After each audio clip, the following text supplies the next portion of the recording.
Hi everyone, Darren Hunter here. I'm with Michael Sanz. This is the Outsource PM podcast show.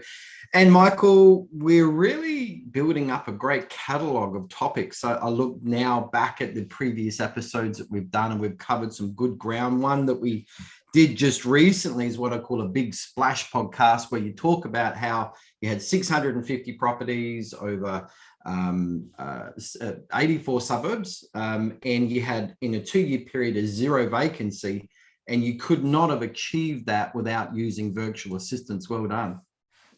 Yeah, definitely made life simple for me, allowed me to have that freedom so I could spend time with family, do travel, focus on other opportunities too. Also made working in property management fun. Yeah, absolutely. And everyone, just go and have a look at the previous episodes that we've done, because if you're thinking about putting on a virtual assistant, you're pondering on it, you're struggling on it, we've got a lot of the answers to probably the speed humps that you've got in your head. But more importantly, Michael was able to outsource up to 80% of the property management workload.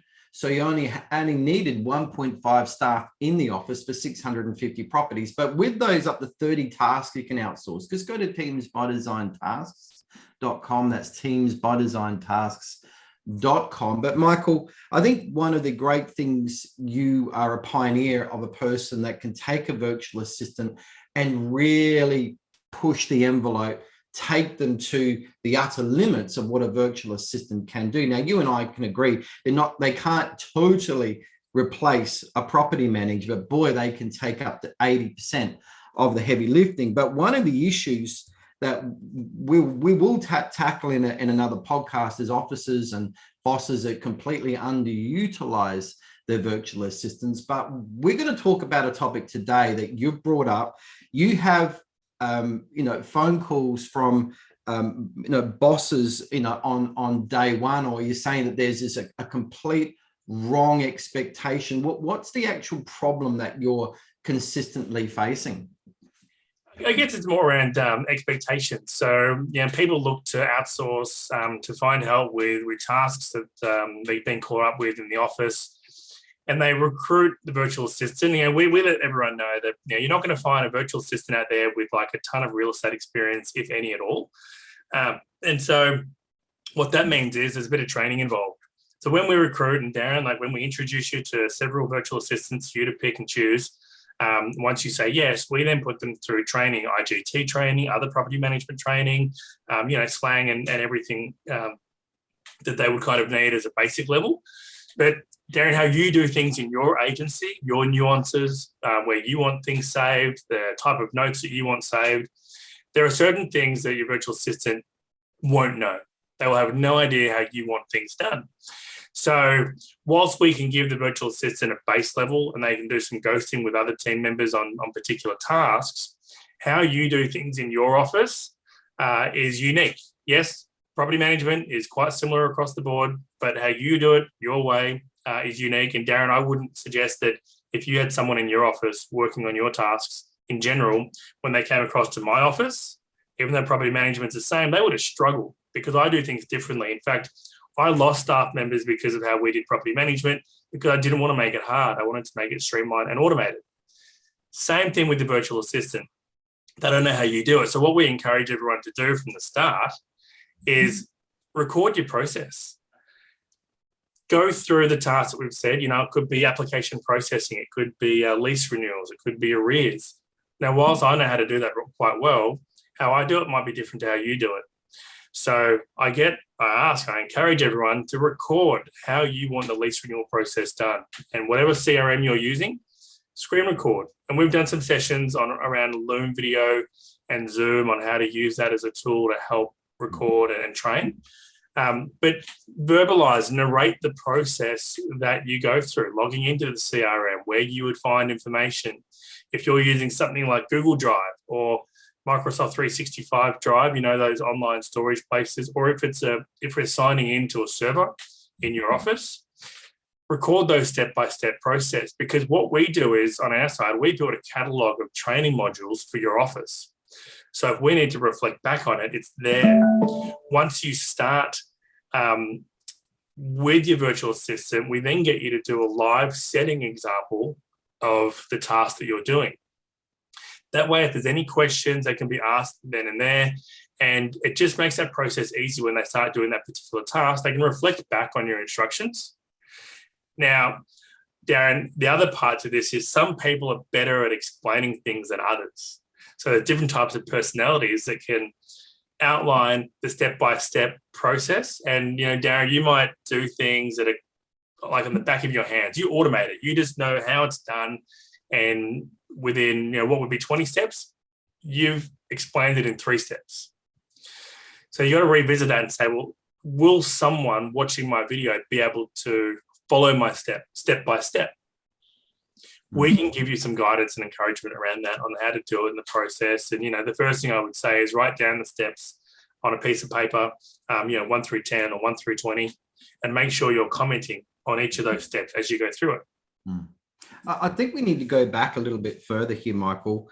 We'll come back to what you're talking about and what officers can and should be doing right now if they're considering putting someone on in 2 or 3 months' time or whatever, because it's what you're doing now that's going to make the big difference for you.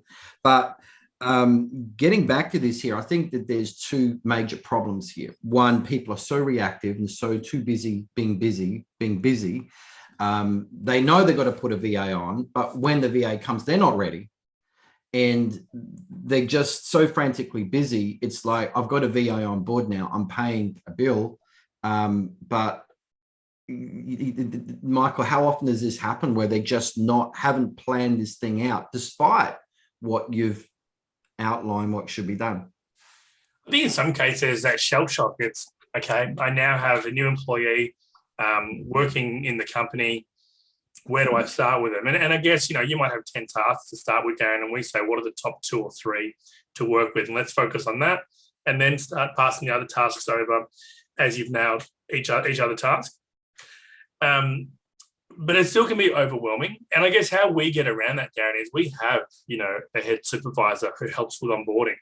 So it shouldn't be a daunting experience when we have the resources available to help with that onboarding, to hold your hand through that step. And there's normally a few meetings that we have in place before we go live with anything to kind of say, hey, Darren, is there anything else you need? Just letting you know your assistant's going to start on Monday. Have you done the video recordings? But again, you nailed it on the head. A lot of people are just quite busy, too busy.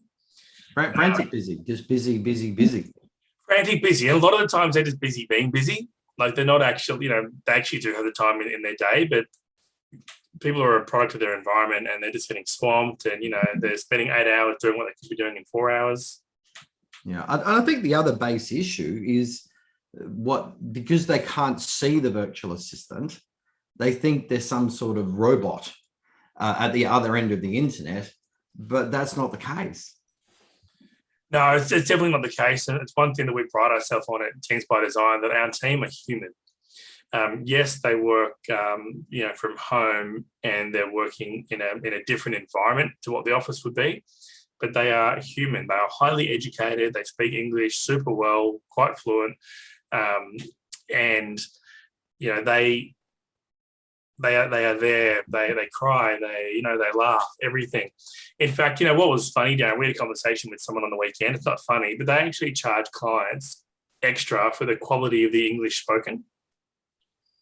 Right. And, you can pay less and get someone that speaks English at a lesser quality. But, with us, as there's no difference. We hire the highest caliber virtual assistants that tick all the boxes. And, there's no additional for that. We just have that high caliber. And what they do look for are clear instructions from you on how you want things done, because they don't want to make a mistake. They don't want to get it wrong. They want to make sure they're performing at 100%. I mean, you're providing the base. The office needs to mold them, but they somehow delete out of their mind that there's a molding process that needs to happen, because they feel that person's already molded.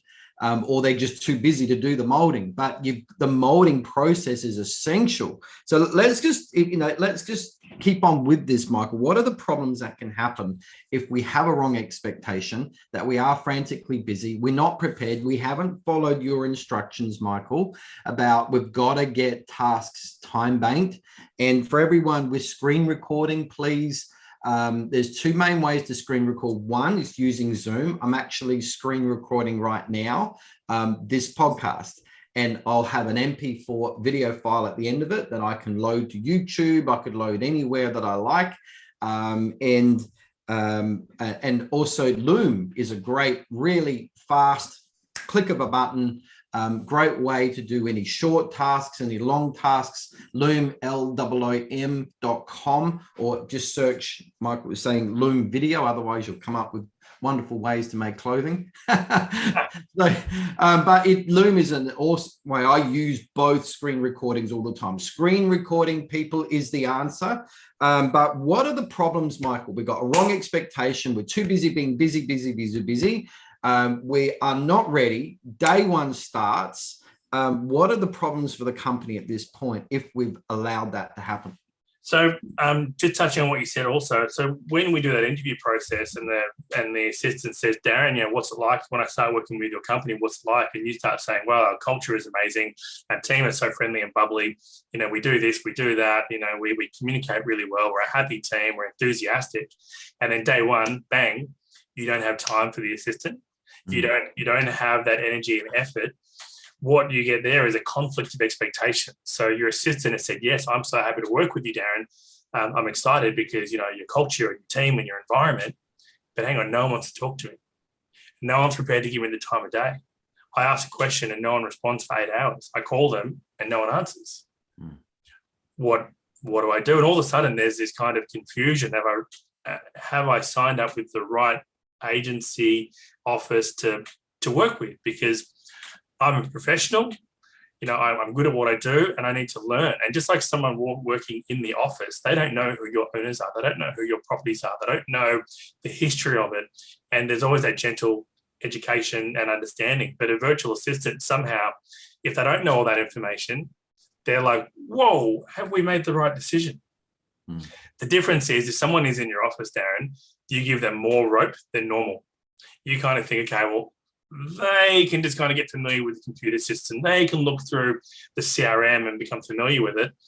And I'll just keep doing my work and they'll ask me questions as they need to, and I'll put things in their diary. But with a virtual assistant, there's an expectation that, well, why aren't they doing anything? I'm paying them for 8 hours a day and they're not doing it. So there's that expectation that the client, the real estate agency, they also have to meet their part of the bargain. They have to be prepared to put like an hour aside or 2 hours aside every day to go over the tasks that they want done that day, and then check in and answer any questions and be receptive and responsive. It's like you're looking for a job. Let's say you're a person, you're looking for another job. I know bosses that, you just pretend for a second. You are looking for a job. You look on LinkedIn and you see this wonderful write-up, due to our growth, we're needing to take on more people. We have a wonderful office culture. We really look after you, blah, blah, blah, blah. Looks great. Day one, you start, everyone ignores you. You ask for help. Sorry, we haven't got time for you. Just negative, just ghosting you, just not, and you just, oh my goodness me, what have I done? And this is how the virtual assistant is feeling. If we now translating that to the virtual assistant arena, if this happens, we've talked about the problems for the company, but what now for the virtual assistant? What are the problems that can happen, or what are the issues or extra complications we can expect or possible happen with the virtual assistant from this point if we're coming in such a reactory mode? There's that loss of motivation. And as you know, like any staff member that suffers from loss of motivation, it becomes visible.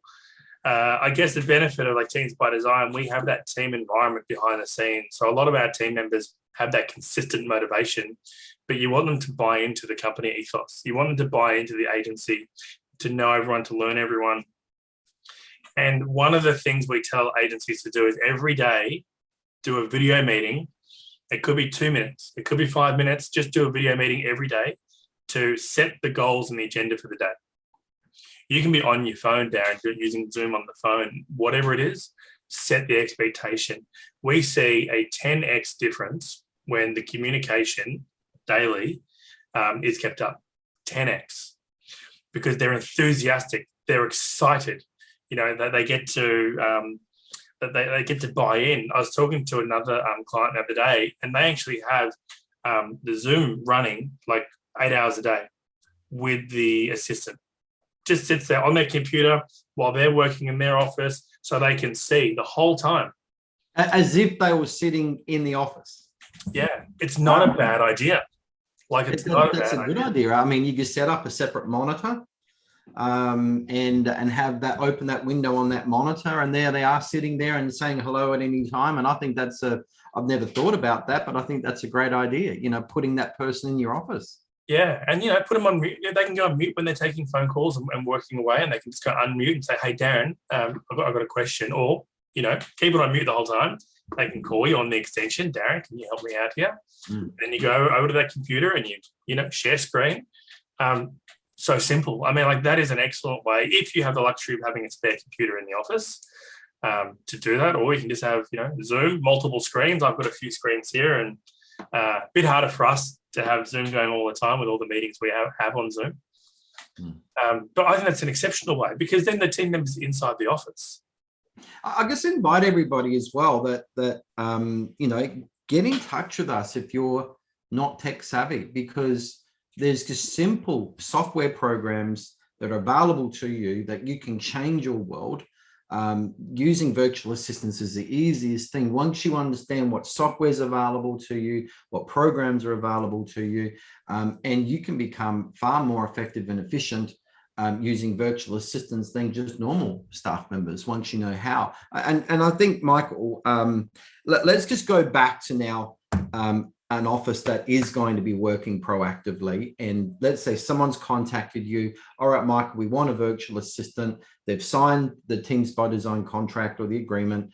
And, you know, what is your words to them from this point about getting ready? What's the right expectation that you're giving to them? What do they need to get prepared? Okay, so we'll have another catch-up meeting working out, you know, of the list of tasks that we're going to help them with, what's more pressing right now that we can help with, and for them to set out doing some Zoom or Loom recordings of how they want that particular task done. Also, because we know what are the few tasks that, you know, you want to start with, we can have our team members start ghosting another team member who's already doing those tasks, so they can become familiar with it and have some level of understanding. Maintenance, Darren, is an example. A lot of agencies need help with maintenance, and they're so scared to give that task away. But, you know, we have a maintenance matrix. We have team members that just do maintenance. Like, we have team members that just focus on maintenance for large estate agencies across Australia, and they can ghost them. They can see what they do. They can check the type of emails that are coming through. But in addition to that, you would be recording how you want things done, maintenance-wise. Got to remember, we have no idea who your tradespeople are. So we need a list of all your tradespeople. We have no idea what general notes are like on your maintenance. We don't know which owners you have that have their own tradespeople that are really fussy. That is a work in progress, right? That just comes down to communication, like anyone starting in your office. So Darren, maintenance comes in as an example. We then have to go to the CRM. We look at the property address. We see if there's any notes there. This owner has their own tradesperson, or this owner needs 3 quotes, or this owner has a limit of $1,000 or $500. Once we know that, those parameters, then it's like, okay, great. Who are your tradespeople? These are the main tradespeople, and we can use anyone on that list. Great. Then we're going to assign the job, and it becomes a really simple workflow. But to start with, we have no idea. How would we know which of your owners have their own preference and spending limits and so on? So we get you to kind of give us a guide, do a recorded walkthrough so we know. And then it's a case of questions and end of day reports and communication. And Darren, you can't really give me an objection, because I can tell you multiple agencies across the country where we've come in and cleaned up their entire maintenance, gone through, sorted out all old jobs, made sure the invoices are in there, contacted the tradespeople, contacted the tenants, contacted owners, made sure everything's been done. and cleans it up. We have been able to do what agencies internally can't do. So there's no reason to kind of think, oh, this sounds too hard, basket. Simple communication, bit of direction, of clarity helps so much because we can do the rest. Yeah, it does. So let's go again through time banking. All right. You got a lot about time banking. It sounds like a great term, but let's be really specific on what actually time banking is from start to finish. So time banking for us is when you've got a task, let's say it takes you 1 hour to do a lease renewal, let's just say, and it takes you 20 hours to train to perfect that lease renewal. And I'm just pulling a figure of 20 hours there, okay? Once you have trained your assistant and spent the 20 hours and they're now proficient at doing that lease renewal, after the 20th time that they have done that lease renewal, every single lease renewal that takes them an hour after that point, you now have a time bank of 1 hour. If you're doing 10 lease renewals a week, that's 10 hours a week you're getting back in your time. That's 10 hours that you can put towards income producing, customer service, growth. Right? And when you calibrate that, that's 520 hours a year that you've got back. That's a lot of time. That's 40 hours a month, basically. But also, everyone, the key is that you've got to have your tasks recorded before your virtual assistant starts.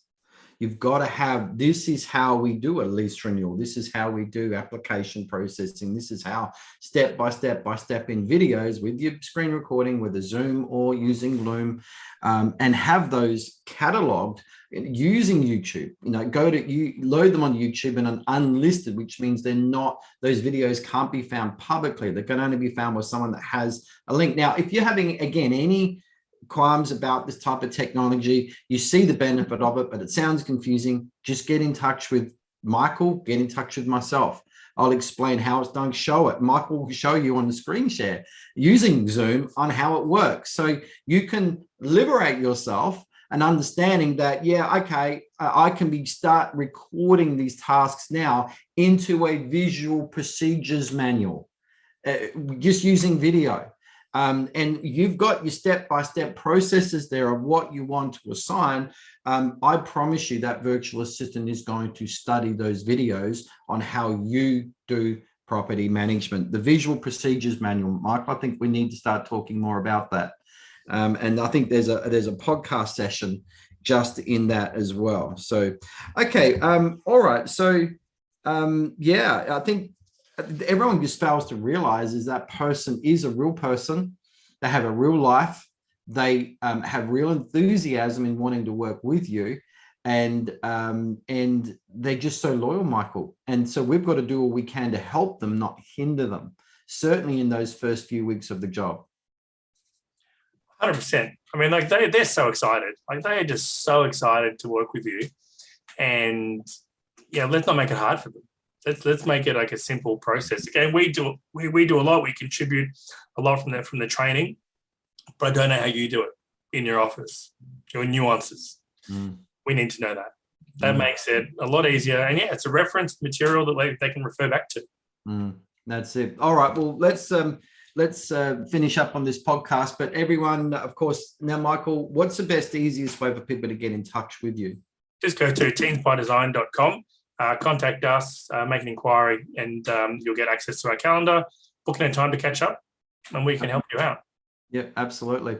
All right, everyone, take care. We'll see you in the next podcast. Bye.